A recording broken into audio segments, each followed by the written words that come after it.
is okay. We are hoping to go live on Facebook with tonight's program, A Bird in Hand. And we have a few of us here through Zoom, and we have Anne-Marie Tipton, who's monitoring the Facebook page. If Anne-Marie, if you can give me a signal if we are live on Facebook. If you are here for tonight's A Bird in Hand, a virtual speaker series hosted by the Tijuana River National Estuarine Research Reserve, or the Tijuana Estuary for short, you are in the right place. We are just about to start. And for those of you who are friends of the Tijuana Estuary, you may remember that our Saturday Speaker Series event has been ongoing, a live presentation done on the third Saturday of the month for many years. And last year we had scheduled this particular presentation for April 18th, which of course didn't happen. And it took us a little while to figure out how to do these live, virtually. And so we had tonight's speaker, which I'll introduce in just a minute, is that original presentation, Shannon Mendia. So my name is Maria. I'm an education specialist here at the Tijuana Estuary, and we have Anne-Marie Tipton, the education coordinator, who's also with us this evening, who will be monitoring the Facebook page for any questions that come up there, and I will be monitoring the Q&A here on Zoom for any questions that come up there. So if you have questions. Maria? Yeah? I got the notification. We were live on Facebook, and then I finally got the notification, so everyone else should know that we're live on Facebook as well. Okay. All right. So we are live on Facebook.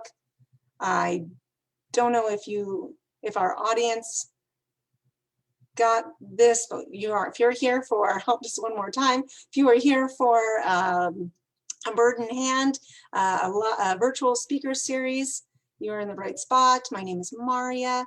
I'm an education specialist and research assistant here at the Tijuana Estuary.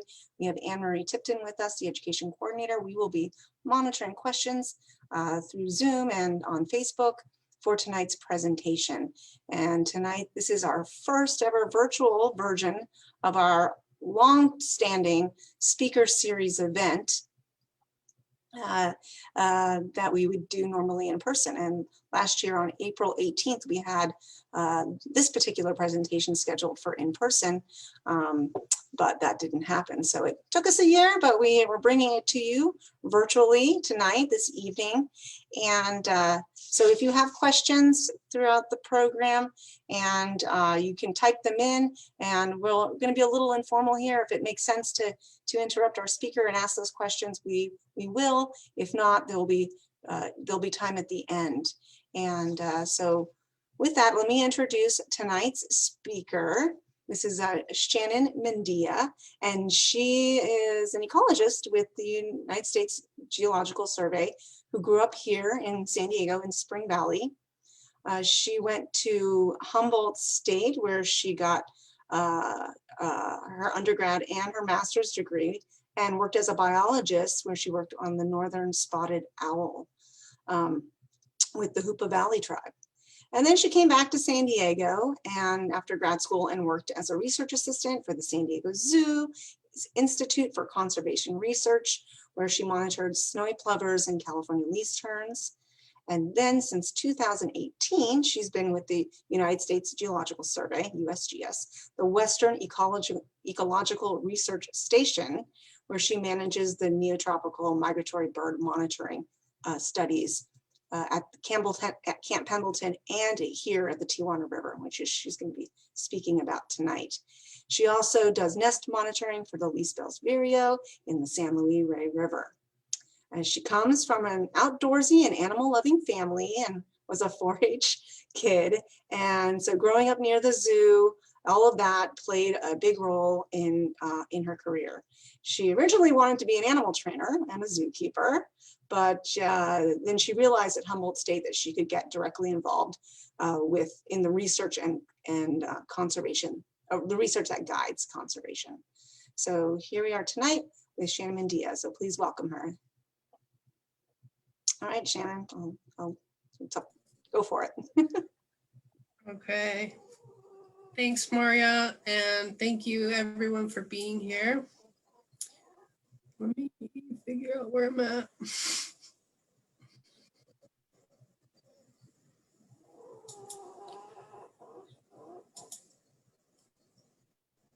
How's that? Great.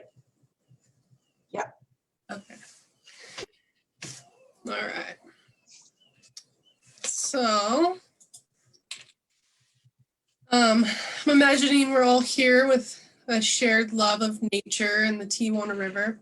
This time of year, it's hard not to notice all the bird activity as these local breeders are singing their hearts out while they're setting up territories, and the migrants are heading north and still passing through.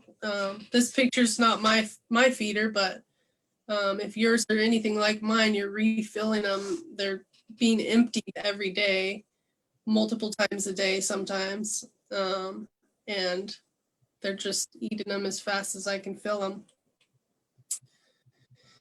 However, even though the feeders are full, biodiversity loss is a continued problem. 1 in 4 birds in the United States and Canada have disappeared since 1970. That's 2.9 billion birds gone. So that statistic is shocking and points to an urgent need to curb the loss and potential collapse of birds. Some of the factors that affect birds are the #1 culprit, domestic cats. Also habitat loss due to urban sprawl, devastating fires like we saw last year, tree killing pests such as the mountain pine beetle in Colorado, golden spotted oak borer we see in our local oak woodlands, and the shot-hole borer that we see in our local riparian woodlands. Pesticides such as rat poisons kill raptors. Neonicotinoids that have been found to kill bees also kill birds. Huge declines in insects. A recent study found that land-dwelling insects are declining at about 9% per decade, which is scary. And climate change. Collisions into buildings. The Smithsonian reported that they likely kill 365 million to 1 billion birds annually in the US. And then climate change, which is expected to continue affecting birds and their habitats as sea level rise, more frequent and severe weather events occur, and some mismatching in arrival times for food and prey. And so long-term monitoring and bird banding can give us some insights into some of these challenges. The Monitoring Avian Productivity and Survivorship Program, or MAPS, is a collaborative effort by about 500 stations that collect standardized data that assists the conservation of birds and their habitats. The Institute for Bird Populations manages the collaboration. And since the MAPS program began in 1989, over 1,200 stations have been operated for at least a year by IBP and collaborators. Stations that have been operated in nearly every province and state. This map shows the location, past and present stations across North America. Green markers indicate map stations that were run in 2019. The little pink ones are old stations. And the NOLF's map station in the Tijuana River is the most southwestern map station in the continental US. Way down in the corner.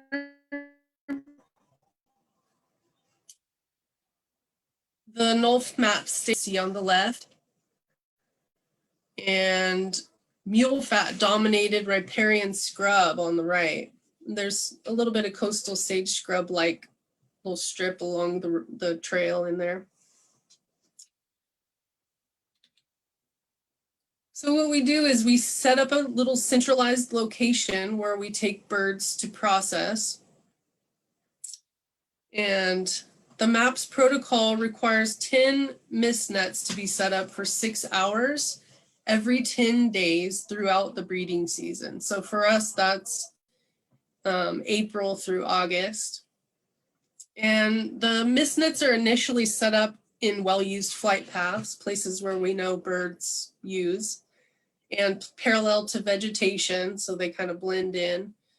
And the same location will continue to be used for the duration of the station, with the exception of some unforeseen changes like floods and trail closures. So if you guys don't know about mist nets, they're structured sort of like shelves. We set up, they're about 2 meters high and 12 meters long. And so they're structured like shelves with pockets that the birds can land in when they fly into the net. So they fly and then they land into that sort of pocket. Oops. And they're meant to blend in with the surroundings. So we check them carefully, make sure there's no birds hiding in the shadows, like this guy right here.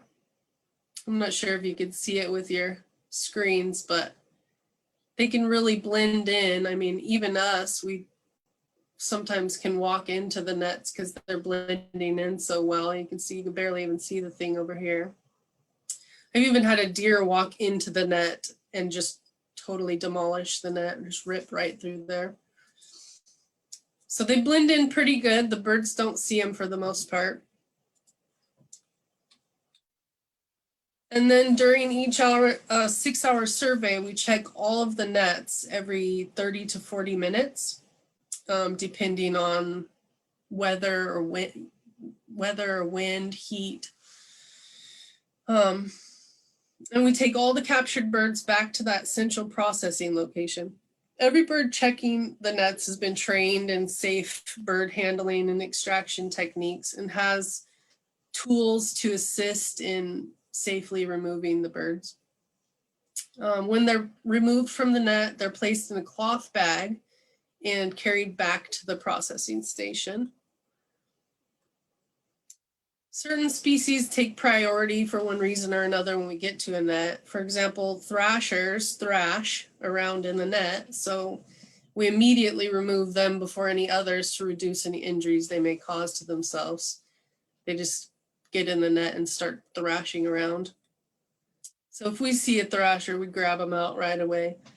Any bird that appears stressed, we'll grab them first, or red flag species. So there's some species that are known to stress more than others.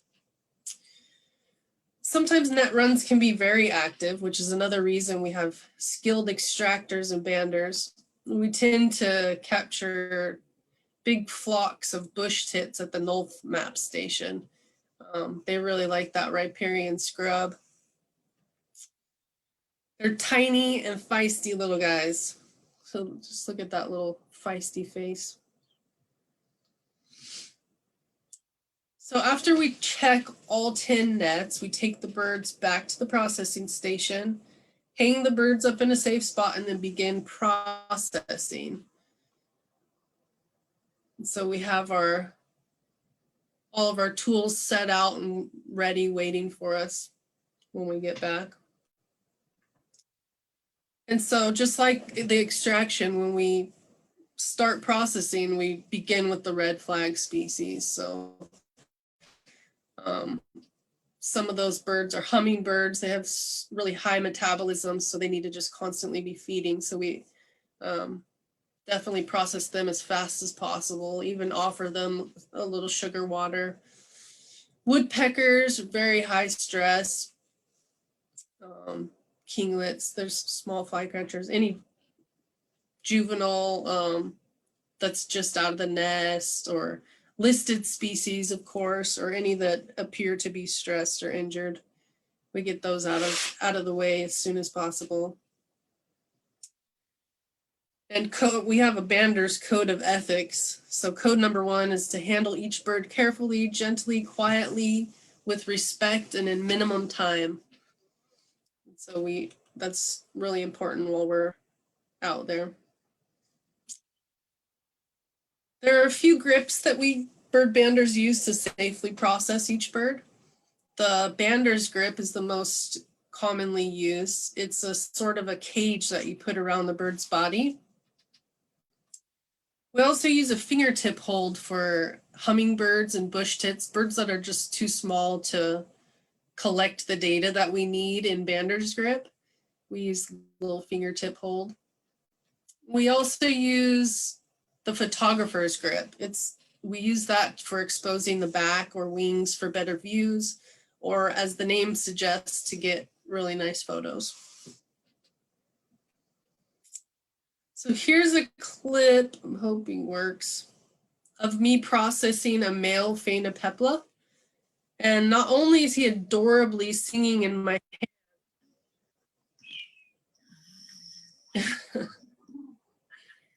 but the video shows me transferring the bird back and forth from bander's grip to photographer's grip under certain circumstances.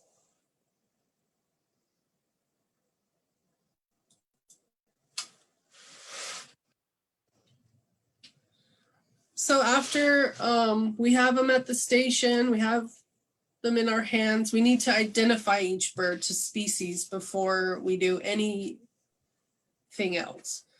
So we have several identification tools available if we're not certain exactly which species it is. We keep those those ID guides on hand. Shannon, I have a question. Would you like to entertain a question? Okay. Sonny wants to know. I would love to. How do you get them off the net? How do you catch them off the net? Very carefully. So they land in the net in those pockets that I was showing you in that one slide. And everybody who's out there has been trained to extract these birds safely and very fast. So there's a method that I use that's called the body grasp technique. So you just, I'm going to explain it like it's easy, but it's actually really difficult. But it can look very messy, but there's a specific technique. You stick your hand in around the bird's body, sort of in a bander's grip, and then you just kind of like pull the net off of the wings and the head and the other wing, just kind of like you remove a hoodie, like a sweatshirt, you know, you take an arm off and then the head and then the other arm, and that's kind of how the net comes off of the bird too, because they fly in one direction. You find which side it flew in on, and then you kind of remove it like a hoodie. Does that make sense? Sort of? Yes, thank you. Okay. So yeah, we some species are very similar. So it takes an extra glance to make sure that you're looking at the species you think you are, or sometimes it takes an extra measurement even. So some of them can be so similar that you can't even tell just by looking. Woodpeckers are sometimes similar when they're not adult males. They can be very similar. Also, juvenile warblers, before they grow in their distinctive feathers that we know of that species, they can look really similar.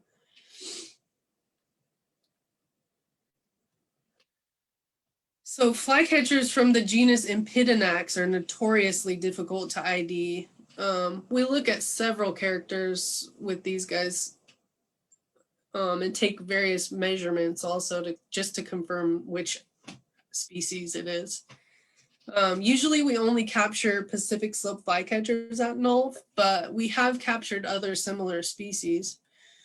And so like willow flycatchers, gray flycatchers, Hammond flycatchers, and they're extremely similar to the more common Pacific slope flycatcher on the left. So the Pacific slope is on the left. And so sometimes you need to make those measurements, and they're morphologically different. They have different shades in their bill that we look at, and different lengths of wings and etc. We take a bunch of different measurements.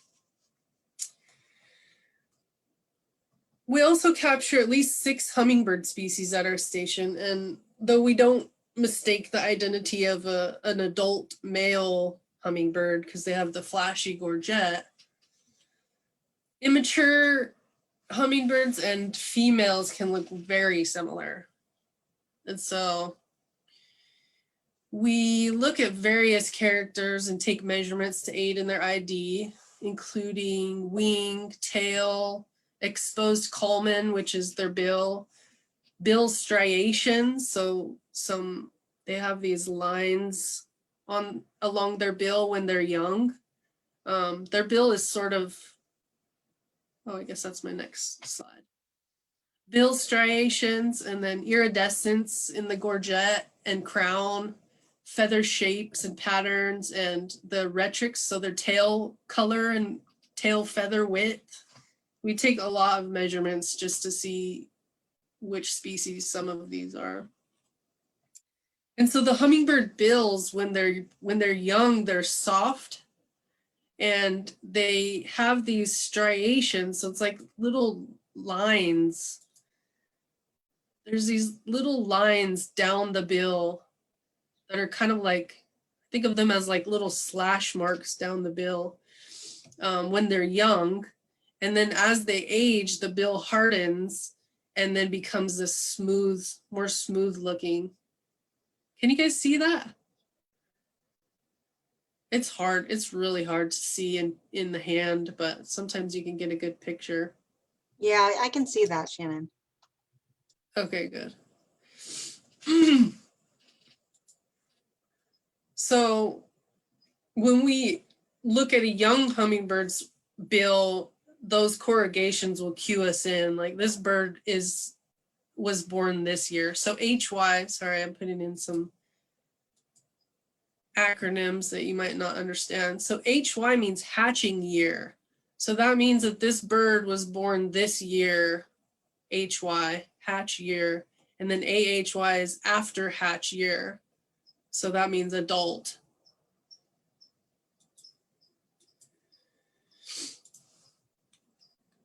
We also look at the differences in the throat pattern, like I was talking about before, like you guys can all picture the distinct male hummingbirds with their bright iridescent pink for the Anna's hummingbird gorget.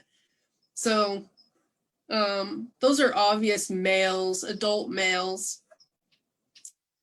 Females are less obvious. They can have some of that iridescence, but they don't always. Sometimes it could be totally white. It just varies. And then the immatures are more streaky and like bronze and can have a couple feathers of iridescence.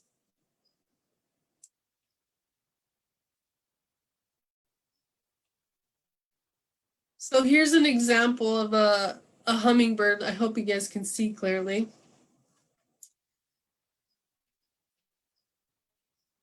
This guy's got the corrugations along the bill.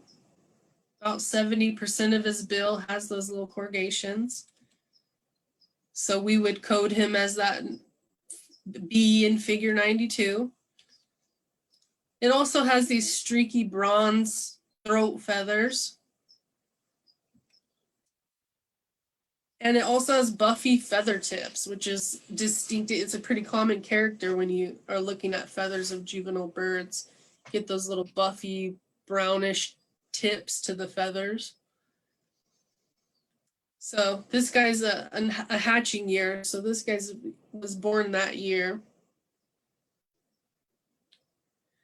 So compare the above bird to this lower bird. Very different. The lower bird has a smooth bill, no bronze streaking, no buffy feather tips. So he's an adult. These are both Allen's hummingbirds and look very different. So hummingbirds in the Selasphorus genus, Allen's and Rufous hummingbirds, they have a lot of variation in tail color, design, shape, and measurements depending on the sex and species. So we go through various characteristics just to get to sex of the bird sometimes. Rufous hummingbirds have a distinct notch in their second tail feather from the middle. And so it's more pronounced with males of the species. And the way that they use it is in their tail display. It makes their distinct rufous hummingbird sound when they're displaying to the females. So that's one super distinct characteristic on rufous. I know a lot of birds, they're just waiting for that money shot of that R2. You just got to get R2 in the photo to confirm it's rufous hummingbird. It's a lot easier in the hand than getting that money shot photo. We use the width of flight feathers and tail shape for non-Selasphorus species. And Costa's versus hummingbird, Anna's hummingbird, they're in the same genus, so they're very similar, but we use their tail fork measurements to determine if they're those immatures or females. We can't really tell. We measure their tail fork. And when they're immature, you can tell if it's a female or male on an Anna's hummingbird because the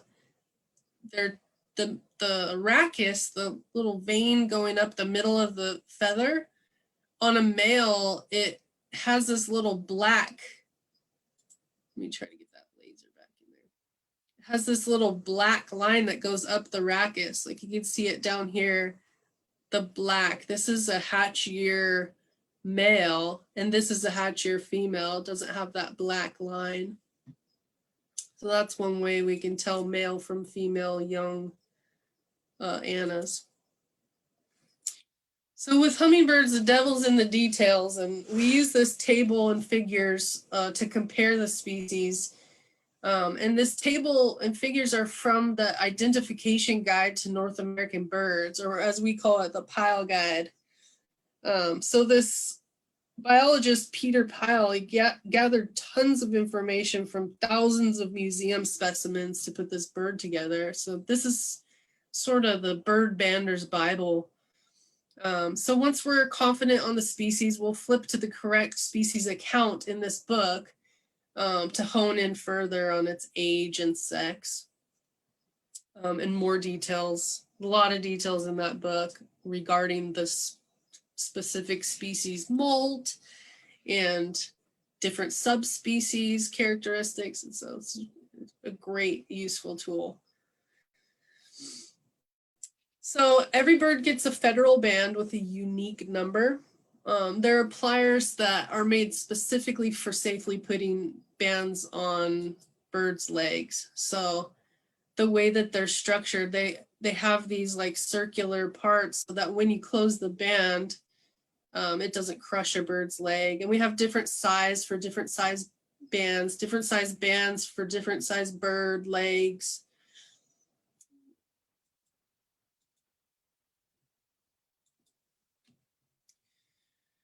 So here's some examples of gorgeous birds showing off their new bling.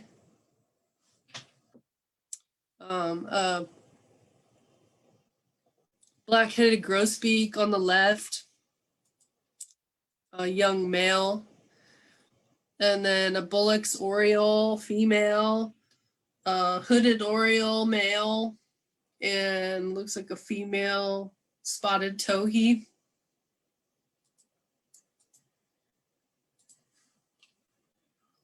So after the bird's banded, we collect the MAPS data exactly the same as the other 500 stations. So we use the same codes and definitions to score the birds' metrics. And so we go off of this sheet, we look at the birds, we have these definitions that everybody is using so that we have this standardized set of data to look at the bird communities over large, over North America. Shannon, I have 2 questions. Okay. First question is, what is the approximate time spent on each bird before they are identified, measured, banded, and ready to release?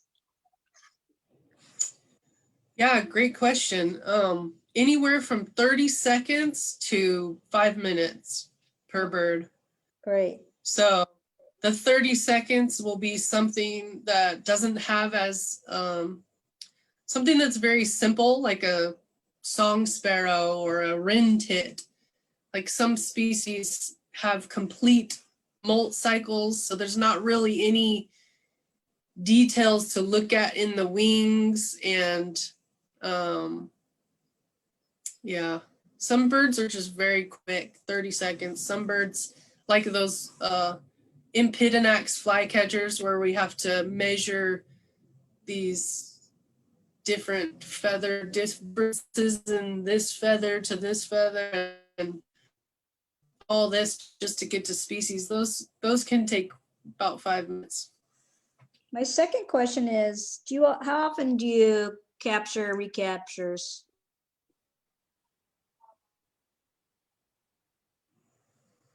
Yeah, it depends. Some places and some species we catch all the time. Uh-oh, my internet connection is unstable. So like song sparrows that are residents and stick around, we recapture them all the time. Same with common yellowthroats. So it depends, like resident species that have smaller home ranges, like wren tits have really small home ranges, so we capture them over and over and over. But yeah, some birds we'd never see again. So it's probably, I think that I believe that the recapture rate for MAPS in general is about 30%. That's okay. What my brain is telling me right now. But like I say, in some places it's a lot higher, like depending on the species and stuff. Mm-hmm. Thank you. Mm-hmm. So we collect information about each bird's body condition by weighing them and measuring their fat scores. So some birds, like this bird in this picture, is very fatty. They put on that fat to migrate. So right now we have I had a bird today that's passing through. It was a Lincoln sparrow. It's a migrant. And it had just all these fat pockets. They'll hold them in their auricular hollow and on their little abdomen and on the sides under their wings. They store these little fatty pockets. And so we'll score how much fat they have on them. And then we weigh them. We put them in these little cups, turn them upside down and put them on a little scale. We also look for reproductive characteristics such as cloacal protuberance. That would usually points us to male. And so that's a swelling at the cloaca where sperm is stored. And so if we blow the feathers away, you can see that swelling.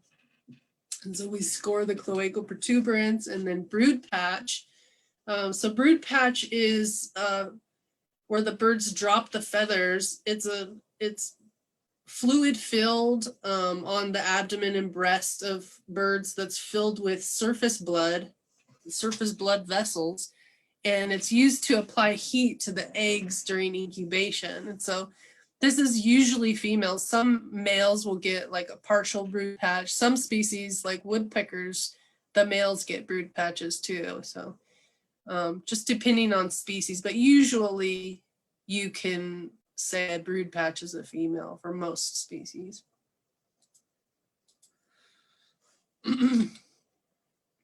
Some species sex can only be determined at certain times of the year by the extent of their crown patch.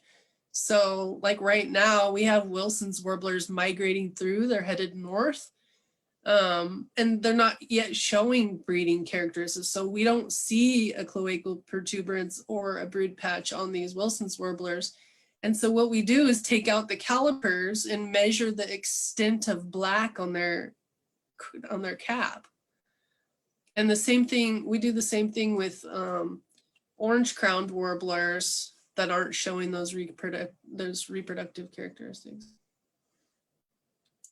I mean, there's a lot of variation with them. Some of them have none. Some of them have these big old patches. And so for aging, we can learn a lot about a bird's age by scoring their skull pneumatization, which I'll explain in a minute. Like we talked about earlier, their bill hardening, their iris color. So the color of their iris can change through their life. And their feather wear. So when they're younger, they have a lower quality, or and also how long they've been holding those feathers on before the last time they molted. They get a lot more worn. And molt. So we'll talk more about this in a minute. So these are some things that can lead us to a bird's age. So skull pneumatization, birds are born with one layer of skull. And after they fledge, a second layer grows under the first layer, and these columns form between the layers. So the columns connect the two layers. They appear as white dots from the outside. And so remaining skull with only one layer will show up as pink spots, and they're called windows. So this would be one layer and this would be two layers, a little artist's rendition of what's going on. And here's a cross section of a bird's skull showing those pillars. So it's got the top first layer, and then it grows in that second layer with these pillars. And so when we have the bird in hand, well, let me get to that in a second. So here's a museum specimen example where you can see the differences on an actual skull. So here's the one layer where you don't see any dots, and here is part of the skull with two layers. You could see those dots, and you remember that cross section. The tops of those pillars right there is where you're seeing these dots. And so that's skull pneumatization. Yeah, so there's a close-up of the two layers of skull. I'm not sure if that helps because it makes it more blurry, but. And then here's a close-up of the windows, what we call windows. So we score that extent of skull pneumatization. It tells us something about the age of the bird. We know this bird is young because it has those big windows. And so the way, you guys are probably wondering, how in the world do you see a bird's skull? And so their skin is really thin on their head. And so what we could do is we could just part their feathers, like on this, up here on their head, and move the feathers out of the way, and you can see through the skin. It is so thin. And you just kind of move the feathers around, and you can see if there are those windows through the skin. Any questions on that? Well, Sonny was just saying she was totally, he thought that was remarkable that you could see the pneumatization under there. It really is. Yeah, when I was first learning this, it was very difficult. But then once I got these museum specimens, it was just like, oh, this is what I'm seeing. It's like you see through the skin, but then once you see this, and then go back to through the skin. It's like, that is exactly what I'm seeing. And so, yeah, seeing that cross section is just hit it for me. I had been banding for years and just had the most difficult time sculling. And then this was just kind of like light bulb moment for me. I mean, banding birds is just a lifetime learning experience. I mean, there's just so much to, there's always something to learn. So some species are difficult to skull because, like woodpeckers, they have their tongue wrapped around their head. You can't really see the skull through their tongue. Bush tits, as they age, they get real thick, dark skin. So it gets really difficult. Like you can see his feathers are a little wet because we wet them sometimes to move the feathers out of the way. But yeah, they get really difficult. And then hummingbirds, they're difficult, but thankfully we could use those corrugations. Shannon, So I'm sorry. Are you ready for Okay. 2 questions? Sure. People must be really engaged because these are a lot of questions. Gail said, why MGWA among the warblers? YMG. I don't know. Oh, yeah. I was wondering the same thing. It's on the red flag species list. That's a good question. I'll do some research and answer that on the forum or something. Is there going to be, You could tell us and we'll put it right in the chat because because this video will be archived on the Facebook page. I have a second question. okay. How long before you felt comfortable with all these identification techniques? I'm still not comfortable. No, like I said, it's a lifelong learning experience. And, you know, sometimes I feel like the more I learn, the more I just don't know anything. I'm sure you guys know what I mean. It's like the more you learn on a topic, it's like, I don't know anything. There's just so much to learn with birds. It's like they've been studied for decades and decades, and there's still just so much to learn. So I've been banding since 2007, so a while. 14 years. Was that it? Yes, thank you. Okay. So the iris color changes as the birds age. So they can be born with like a duller, browner iris, and then as they age, it gets more vibrant. So this is a hatching year California towhee. This is an adult. This is a hatch year phainopepla, and this is the adult. I mean, just strikingly different. And then this is a spotted towhee. All of this on the bottom is spotted towhee. So this is hatch year, and this is the changes in that iris as they age. I even saw one today that I feel like there could have been a 5th picture down here. It was so red, just so bright red, that I might even add it to this slide. It's just amazing how their iris colors can change over time. And then birds have a distinct feather replacement pattern that gives banders clues to their age also.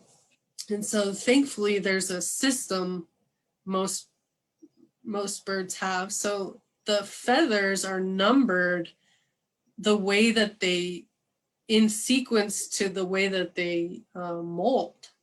And so, for example, this drawing bird will first molt, it's P1, and then it's P2, P3, P4, you know? And so they go in a sequence. Sorry about my terrible artistic abilities on there. Once I'm looking at it on a bigger screen, it looks terrible. But the same with those secondaries over here. They're numbered the way that they molt, and the same with these tail feathers. They molt starting from the inside. So, trying to figure out this laser pointer.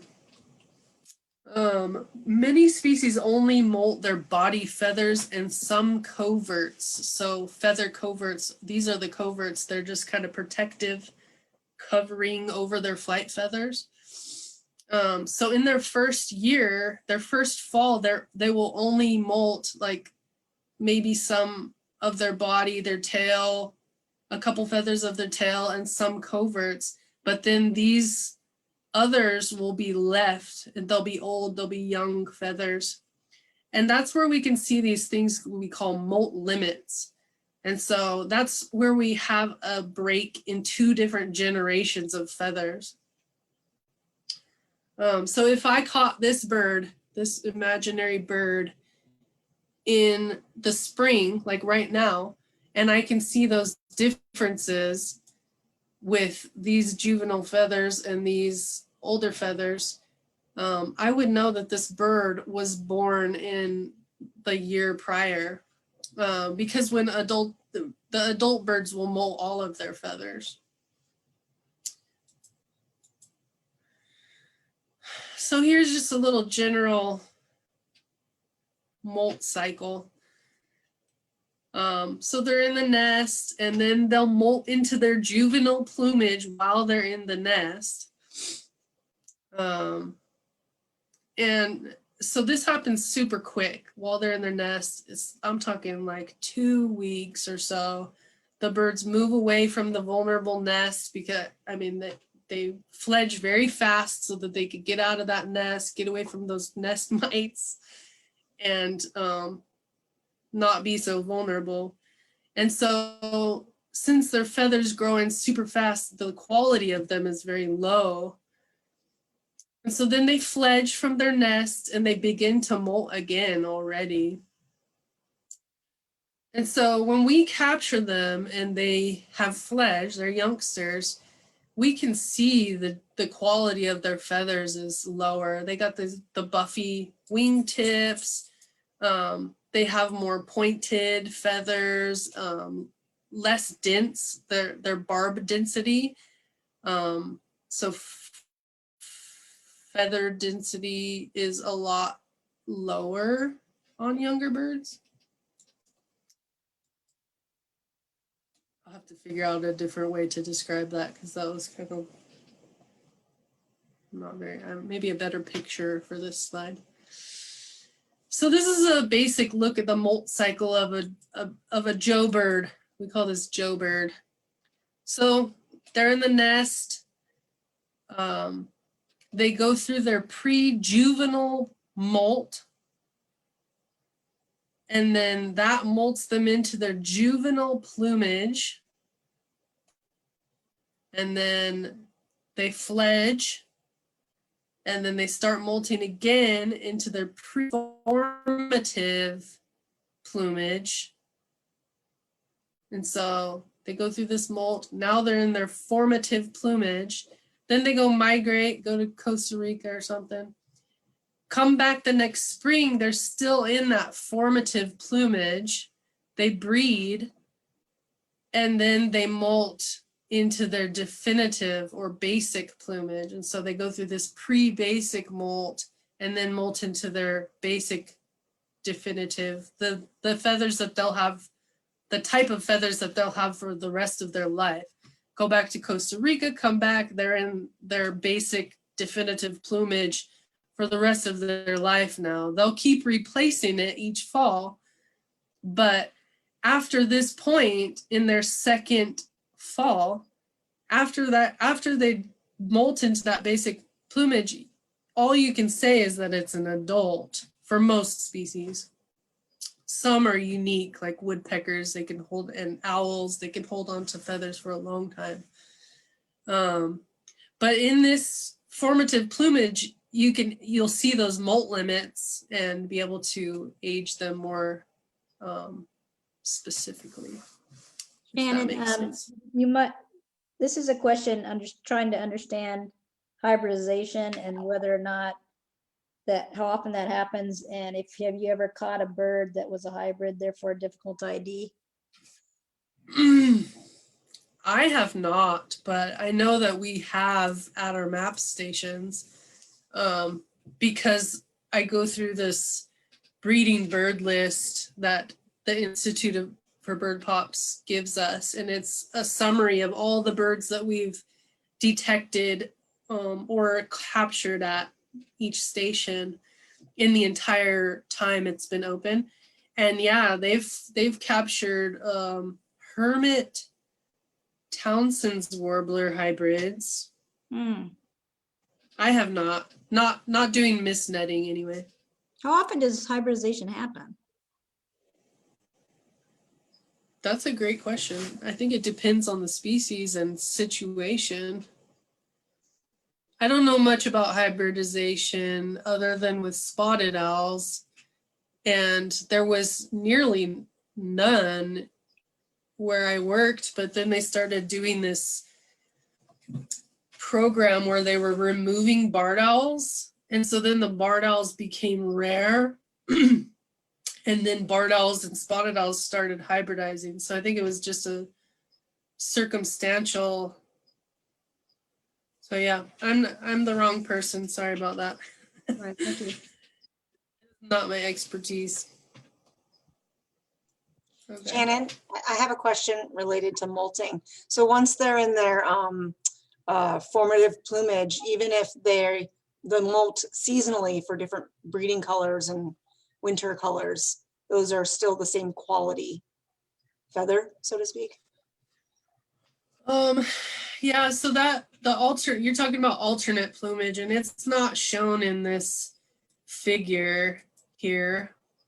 Now I wish I would have put it, but so yeah, that would happen in their first like winter to early spring. They would put on maybe some fancy, like in the case of orange-crowned warbler, they'll put on some fancy face feathers, fancy up their face feathers. And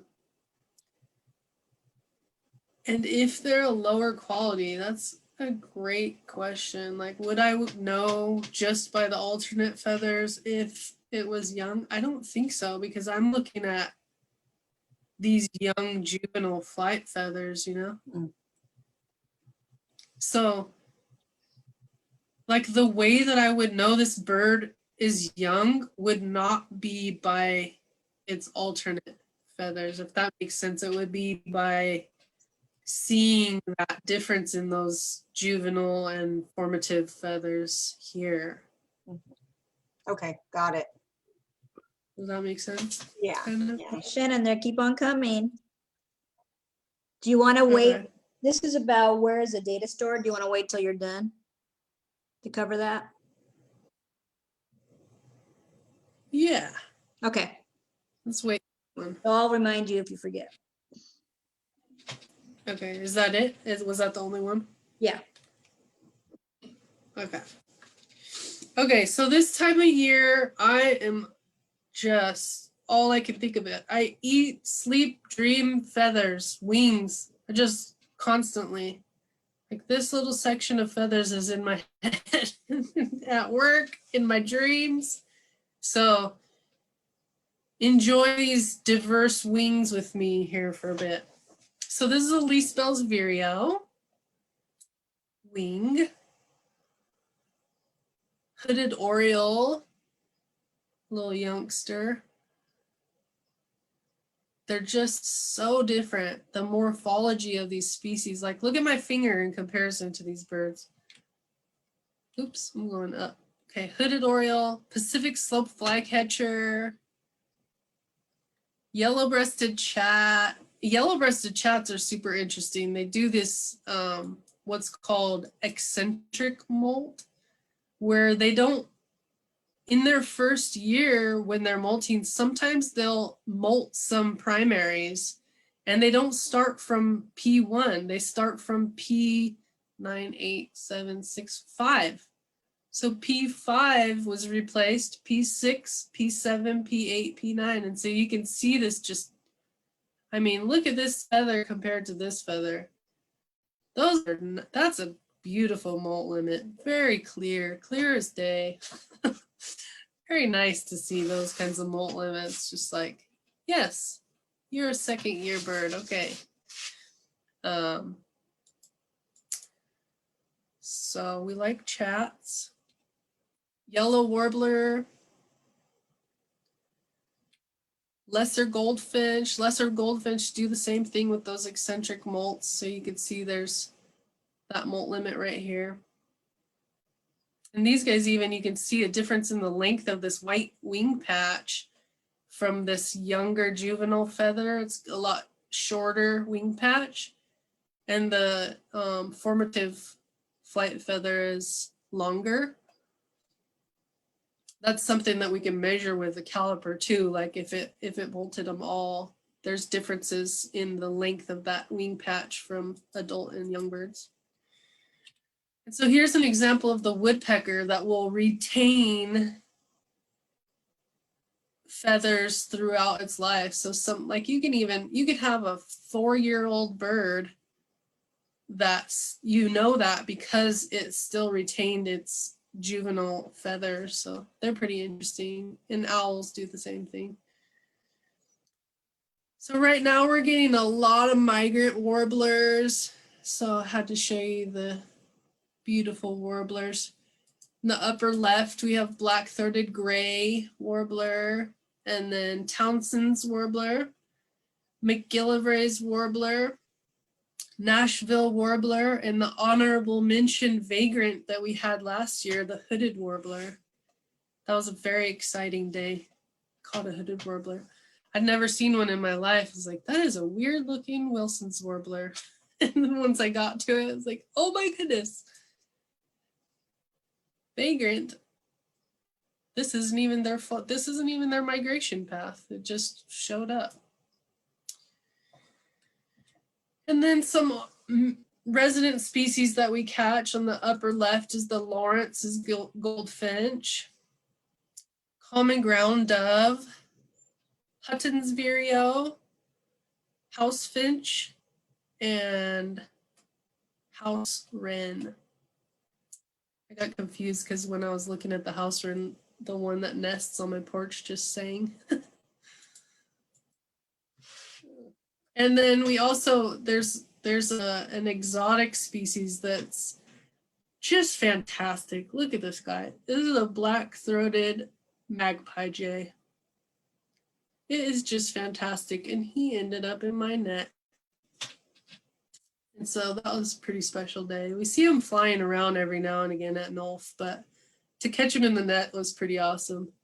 But that bill, oh man, it was like having a wrench or pliers with edges pinching down on my finger, like a little blade. Super cool bird. Okay, so then after we've collected all the necessary data, which takes anywhere from 30 seconds to 5 minutes, we release them with their new bling and then thank them for contributing to science. All right, so what do we use this data for? I'm running out of time. So the data collected at map station. What's that? That's okay, you had a lot of questions. There's still people hanging on. Okay. The data collected at these stations is used to estimate vital rates, including productivity, recruitment, and survival of individual bird species. This information helps scientists understand which life stages may be important in limiting population growth or causing declines.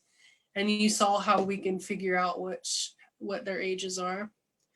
The data is used to provide insights into important questions such as what factors drive avian population declines, where are the problems most acute, are they on the breeding or non-breeding grounds, what drives differences in trends between particular regions or habitats, what is the relationship between population change and weather, climate, or habitat loss?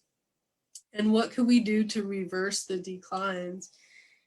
And so there's been a lot of research using the MAPS data. There's tons. If you go onto the IBP page and look at their publications, you could see just tons of them.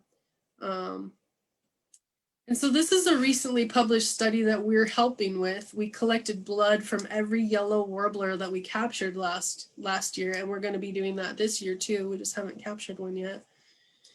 So these guys found that North American breeding range shows about 5 populations of yellow warblers. And so points on the wintering grounds are colored based on breeding population assessment. And the arrows on this map indicate breeding population assignments for birds caught during migration.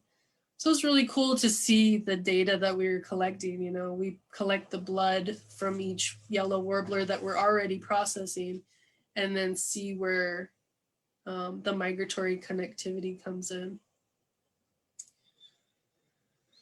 And so some of the, so Barbara Coos is the principal investigator in our crew. And so we call it Coos Lab. And so some of the Coos Lab research using MAPS data, they found that 8 species of migrants were arriving earlier over time. And that can have implications for land managers and regulations and possible phenological mismatch that we were talking about in the beginning. And so that can have impacts for sure. And specifically on the TJ River, I'm sure you guys have heard about, you know, from John Bolin, all the Kuroshio shot hole borers that showed up in 2016. By 2017, 88% of the willows were infested, 24% of willows were dead, and 66% of the willow canopy was lost. And so we already had a map station there in the area. So we were able to look at the bird community. We started, well, somebody started the maps station there in 2009. So we were able to look at pre-shot hole borer, post-shot hole borer data. And so we found that overall number of birds captured decreased post-infection of shot hole borer. And so this makes sense if you think about the photos by the bridge. I mean, that birds declined. And at the species level, we found that several species were declining with infestation. Interestingly, some species may have increased after the infection. So one of those species being the least Bill's vireo. And since we have firsthand experience with this species, we know they like shrubby habitat like the mule fat and stuff. So, and they nest about 1 meter off the ground. So it's likely that they were attracted to the stump sprouting from those dead willows, because after the willows died, they actually started sprouting at the stumps. So mean bird abundance declined by 34% following that infestation in 2015. And 43% of the overall decline was attributable to the shot hole borer.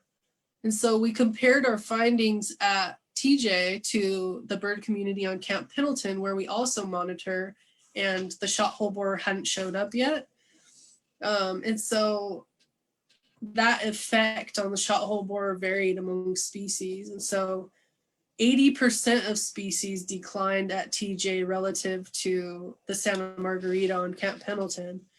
15 to 78% of individual species declines were attributable to shot hole borer, and 20% of species increased at TJ relative to Santa Margarita. And so this is a conservative estimate of the effect, and probably underestimates the impact on the more heavily infested and damaged parts of the river, because our station wasn't even in the most damaged parts of the river. It was like one of John Bolin's low infestation areas. And so we'll continue to monitor at NOLF at Camp Pendleton, and the shot hole borer has been found on the San Luis Rey, which is just south of Camp Pendleton. And so I imagine it'll it'll show up there one day. And we've been monitoring at Camp Pendleton since 1995. So we have a long-term data set to see changes that are specifically brought on by that shot hole borer. All right, so if you guys are interested in bird banding, there's a few resources. The Institute for Bird Populations, you could go to the bird banding laboratory website on USGS.gov and westernbirdbanding.org. And some of these sites will show like bird banding volunteer opportunities. I know that they do that at Star Ranch. I'm not sure about COVID times, unfortunately, but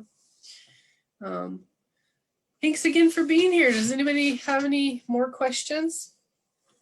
Gail said if the willows resprouted, they weren't really dead. They were only the canopy was lost. Is that correct?